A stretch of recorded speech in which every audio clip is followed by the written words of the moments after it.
नमस्कार दोस्तों कल हांगकांग में दिल दहला देने वाली घटना सामने आई। इमेजिन करके देखिए 7 हाई राइज बिल्डिंग, मतलब एक एक इमारत जो है 31 स्टोरी की थी और 7 ऐसी जो बिल्डिंग्स हैं वो एक साथ जल रही हैं। भयानक आग लग रखी है। ये आप देख सकते हो, कुछ इस तरह का नज़ारा देखने को मिल रहा था। मतलब आप सोचिए उसमें कितने सारे लोग रह रहे होंगे एक साथ, और वहां पर अचानक से आग लग जाए, किस तरह से लोग वहां से भाग पाएंगे, निकल पाएंगे। और इसी की वजह से लगातार जो मृतकों की संख्या है वो बढ़ती जा रही है। आप देख सकते हो खबर, massive fire breaks out at residential building in Hong. और कहीं ना कहीं इससे हमें भारत को भी लेसन सीखने की जरूरत है, क्योंकि भारत में भी आप देखोगे अर्बनाइजेशन जिस तरह से बढ़ रहा है, तो इन सारी चीजों का हमें ध्यान देना चाहिए। तो इस वीडियो के अंदर थोड़ा समझने की कोशिश करेंगे कि हांगकांग में ये घटना कैसे हुई, किस तरह से हुई, यहां पर हम कैसे अवॉइड कर सकते हैं, वो सब मैं आपको बताऊंगा। देखिए, सबसे पहले मैं आपको बता दूं, कल जो है हांगकांग के ताई पो डिस्ट्रिक्ट, मैं आपको थोड़ा सा मैप में दिखा देता हूं।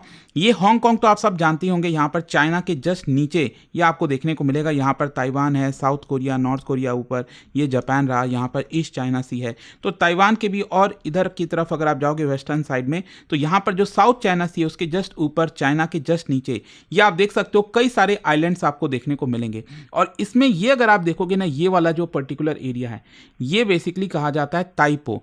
ताइपो डिस्ट्रिक्ट के अंदर एक हाउसिंग सोसाइटी है जिसका नाम है वैंग फुक कोर्ट, और वहां पर एक कैटास्ट्रोफिक फायर जो है वो देखने को मिला। और ये जो आग है इतना तेजी से एस्केलेट हुआ कि आसपास की बाकी के जितने बिल्डिंग्स थे वहां पर भी आग लग गई। और कई दशकों में हांगकांग में बताया जा रहा है कि ये सबसे डेडलीस्ट फायर था। मतलब टोटल उस हाउसिंग सोसाइटी में 8 टावर्स थे, जिसमें से 7 टावर में जो है आग लगी हुई है। और आप देख सकते हो एक एक जो बिल्डिंग है, टावर है, उसमें 31 स्टोरीज आपको देखने को मिलेंगी। 31 मंजिला इमारत थी।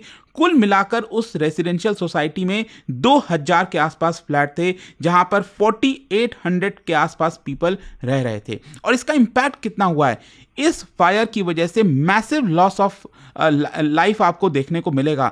मतलब यहां पर देखिए, सबसे पहले जब आंकड़ा आया, कल मैं देख रहा था जब न्यूज़ आया, तो मुझे लगा छोटा मोटा कुछ होगा आग, और उसमें 4 लोगों की मृत्यु बताई जा रही थी। फिर आंकड़ा बढ़कर 13 हो गया, फिर यहां पर आंकड़ा बढ़कर 36 हो गया। और जब मैं ये लेटेस्ट न्यूज़ देख रहा था वीडियो रिकॉर्ड करने के पहले, तो टोटल 44 लोगों की मृत्यु हो चुकी है। और ये संख्या लगातार बढ़ते जा रही है, क्योंकि 300 से ज्यादा लोग अभी भी यहां पर मिसिंग है, मिल नहीं रहे हैं। और इसमें एक फायर फाइटर, जब वो आग बुझाने की कोशिश कर रहा था, उसकी भी मृत्यु हो गई।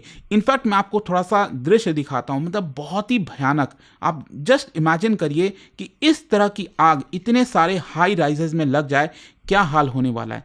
अगेन इस तरह से आप देख सकते हो दृश्य। और सबसे इंपॉर्टेंट यह है कि बिल्डिंगों के अंदर अंदर अगर आप ध्यान से देखोगे, यहां पर एक एक फ्लैट के अंदर अंदर जो है ये आग आपको अंदर देखने को मिलेगा। मतलब इसको बुझाना कितना ज्यादा मुश्किल हो जाएगा, उस स्पेशली इतनी ऊंची जो मंजिला इमारत होती है। भारत में आपने देखा होगा छोटी मोटी 2-3 मंजिला इमारत में भी जब आग लगती है तो उसको बुझाना मुश्किल हो जाता है। हम यहां पर बात करें 31 स्टोरीज की 7 बिल्डिंग्स। और इसीलिए बताया गया कि जब ये आग लगना स्टार्ट हुआ, धीरे धीरे लोगों को पता चला, हंड्रेड्स ऑफ रेसिडेंट्स को वहां से इवैक्यूएट किया गया, लेकिन अभी भी बहुत सारे लोग अंदर फंसे हुए हैं। कई लोगों को वहां से बाहर निकालकर जो टेम्पररी शेल्टर है वहां पर लाया गया है। मतलब एक पैनिक सिचुएशन वहां पर आपको देखने को मिलेगा। हैवी स्मोक और जो मलबा है वो लगातार वहां बिल्डिंगों से गिर रहा था। फैमिलीज जो है वो अपने मिसिंग पीपल को, मेंबर्स को सर्च करने की कोशिश कर रहे हैं। अच्छा, अब क्वेश्चन ये आता है कि ये आग कैसे लग गया, मतलब इतना भयानक आग कैसे लग सकता है, क्या हुआ होगा। देखो मैं आपको समझाता हूं। क्या है कि जो फायर है, बताया जा रहा है कि ओरिजिनेट हुआ होगा ऑन एक्सटर्नल बैम्बू स्कैफोल्डिंग। देखो, अगर आपने देखा हो भारत में भी जब भी कोई रिनोवेशन होता है, इमारत बनती है, कुछ भी होता है, जैसे पेंट करना हुआ बिल्डिंगों का, तो ये बैम्बू का जो है इस तरह का कुछ स्ट्रक्चर बनाया जाता है। ये एशिया में जो है, स्पेशली साउथ एशिया में काफ़ी फेमस है। बिल्डिंगों के चारों तरफ जो है ये पूरा बैम्बू जैसा स्ट्रक्चर आपको देखने को मिलेगा, ताकि जो वर्कर्स हैं वो आसानी से वहाँ पर चढ़ सकें, पेंटिंग कर सकें, रिनोवेशन कर सकें। तो क्या है कि इसमें से बताया जा रहा है रहा है कि जो एक टावर है वहां पर ये पूरा जो बैम्बू का स्कैफोल्डिंग है वो घिरा हुआ था, टावर पूरे टावर के चारों तरफ ये घिरा हुआ था और मे भी शायद बताया जा रहा है वहीं से ये आग लगना स्टार्ट हुई।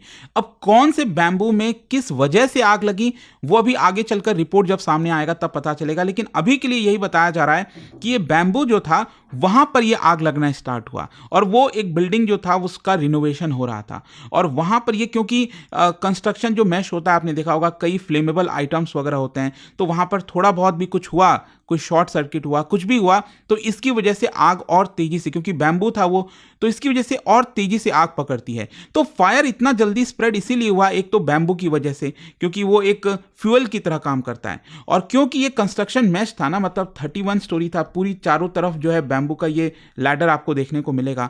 तो ये क्योंकि एक बैम्बू में नीचे अगर मान लो लगा होगा तो धीरे धीरे करते करते पूरा जो है ऊपर तक आग पकड़ लिया होगा और वहां पर बताया जा रहा है कि काफी तेज हवा चल रही थी, तो इसकी वजह से आसपास के भी जो टावर्स थे वहां पर भी आग लगना स्टार्ट हो गया। और इसीलिए कहा जाता है कि जब भी आप कोई सोसाइटी वगैरह देखें, कहीं हाई राइज में आप जा रहे हो, तो इसीलिए लोग अक्सर प्रेफर करते हैं कि थोड़ा सा स्पेस होना चाहिए। आज के डेट में जिस तरह से लिमिटेड एरिया हो गया, जिस तरह से कंस्ट्रक्शन हो रही है, टावर के जस्ट बगल में दूसरा टावर खड़ा हो जा रहा है, तो यहां पर अगर मान लो ज्यादा स्पेस होता तो शायद ये दूसरे बिल्डिंग्स में ये आग नहीं पहुंचती, लेकिन ये आपको देखने को मिलेगा। फिर ड्राई वेदर भी बताया जा रहा है जिसकी वजह से फायर का खतरा बढ़ जाता है। इनफैक्ट बोला ये भी गया कि जो ऑफिशियल्स हैं उन्होंने उस दिन वार्निंग भी दी कल जो है कि ड्राई वेदर की वजह से कहीं ना कहीं आग लग सकती है।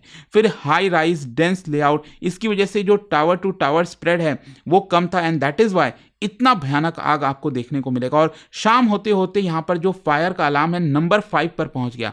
क्या है कि अलग अलग नंबर्स दिए जाते हैं, नंबर 1 2 कितना एस्केलेट है, तो यह हांगकांग का हाईएस्ट इमरजेंसी लेवल है नंबर 5 अलार्म। लेकिन यहाँ पर जो फायर है उसको बुझाने में इतनी मुश्किलें क्यों आ रही थी? देखो यहाँ पर कई रीजंस हैं। एक तो आप समझिए कि जो बैम्बू का पूरा बना हुआ था लैडर जैसा, तो वो लगातार कोलैप्स हो रहा था, आप उसको कैसे बुझाओगे? और लगातार मलबा जो फायर फाइटर्स हैं उनके ऊपर गिरता जा रहा था।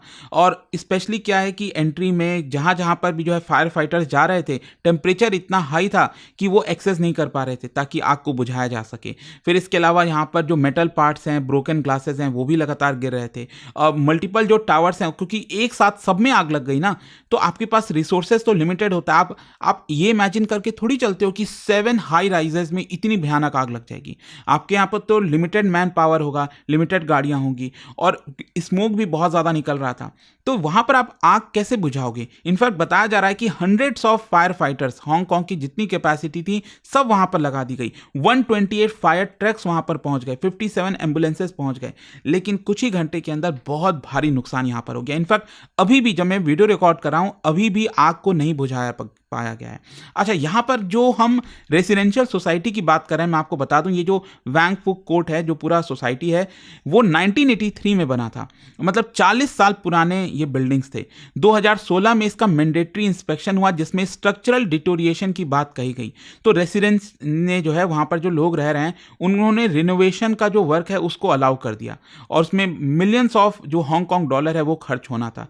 तो जब ये यहाँ पर रिनोवेशन हो रहा था, मैंने आपको बताया, तो उसकी वजह से कई चीजें कॉम्प्रोमाइज हो जाती हैं। नॉर्मली अगर आप देखोगे जो फायर असिस्टेंस मेजर्स वगैरह हैं वो लिए जाते हैं, लेकिन क्योंकि रिनोवेशन हो रहा था बिल्डिंग का, इसलिए यहां पर फायर असिस्टेंस जो मेजर्स था वो कमजोर था।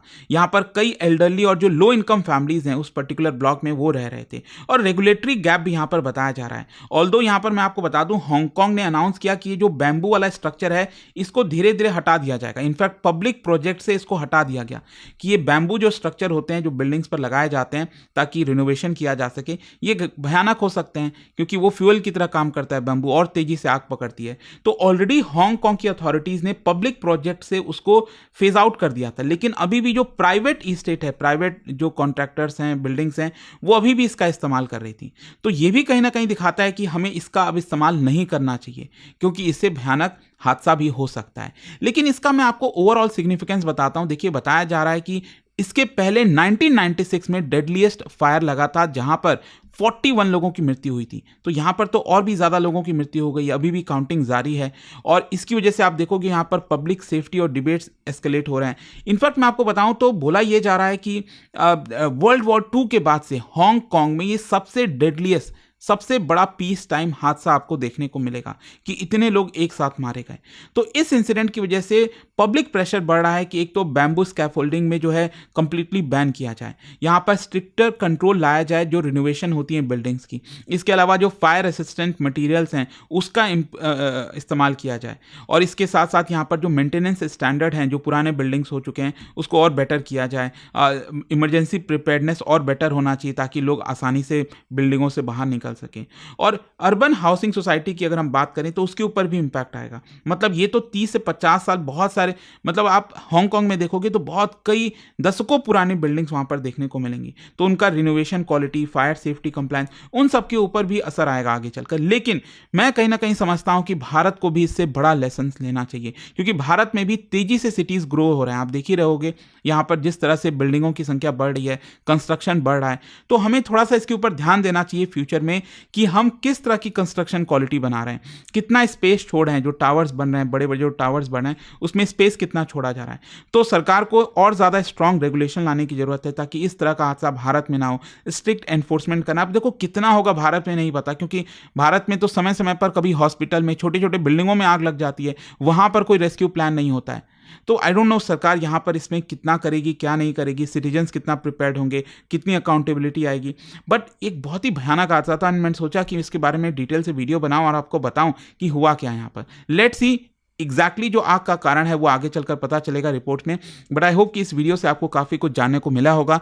जाने से पहले एक बहुत ही इंटरेस्टिंग क्वेश्चन, क्या आप बता सकते हो कि हांगकांग में, मतलब वहां पर एरिया वाइज सबसे बड़ा इनमें से कौन सा आइलैंड है? हांगकांग के अंदर सबसे बड़ा आइलैंड इनमें से कौन सा है? और उसका जो राइट आंसर है आप सब जानते हैं, मेरे इंस्टाग्राम पर तो मिलेगा ही, वहां पर अगर आप नहीं हो कोई बात नहीं, टेलीग्राम से ले सकते हैं इसका सही उत्तर। और दोस्तों जैसा मैंने आपको बताया, अगर आप यूपीएससी की तैयारी कर रहे हैं, चाहे 2026 का प्रीलिम्स बैच लेना चाहते हैं, तो ये सक्सेस इन प्रीलिम्स का जो क्रैश कोर्स है वो आपके लिए हेल्पफुल होगा। या फिर 2027 की तैयारी कर रहे हैं, 2028 की तैयारी कर रहे हैं, ये जो लॉन्ग टर्म बैचेस हैं उसके ऊपर भी अचीवर सेल चल रहा है। एक्स्ट्रा डिस्काउंट के साथ इस मंथ के एंड तक आप ले पाएंगे। And use this code Ankit live maximum discount के लिए। लिंक कमेंट सेक्शन में दिया हुआ है, ये फोन नंबर है, यहां पर आप कॉल करिए, मेरी टीम आपको अच्छे से गाइड कर देगी। दोस्तों यूपीएससी का टारगेट बड़ा होता है और सही गाइडेंस मिल जाए तो सफर आसान हो जाता है। स्टडी IQ IAS लेकर आया है अचीवर्स सेल, जिसमें मिल रहा है पूरी यूपीएससी 2027 की तैयारी सिर्फ 12,499 में, वो भी टॉप फैकल्टीज के साथ।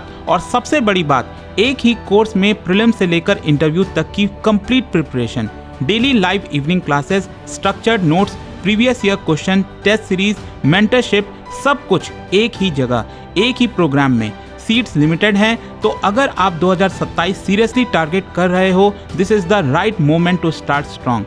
बस स्टडी IQ ऐप खोलो, सर्च करो P2I बैच, कोड यूज करो Ankit live ANKITLIVE for maximum discount. अभी भी कोई डाउट हो तो इस फोन नंबर पर कॉल करिए ताकि मेरी टीम आपको अच्छे से गाइड कर पाए। नंबर है 092400232993। स्टडी IQ IAS, आपका सिलेक्शन हमारा मिशन।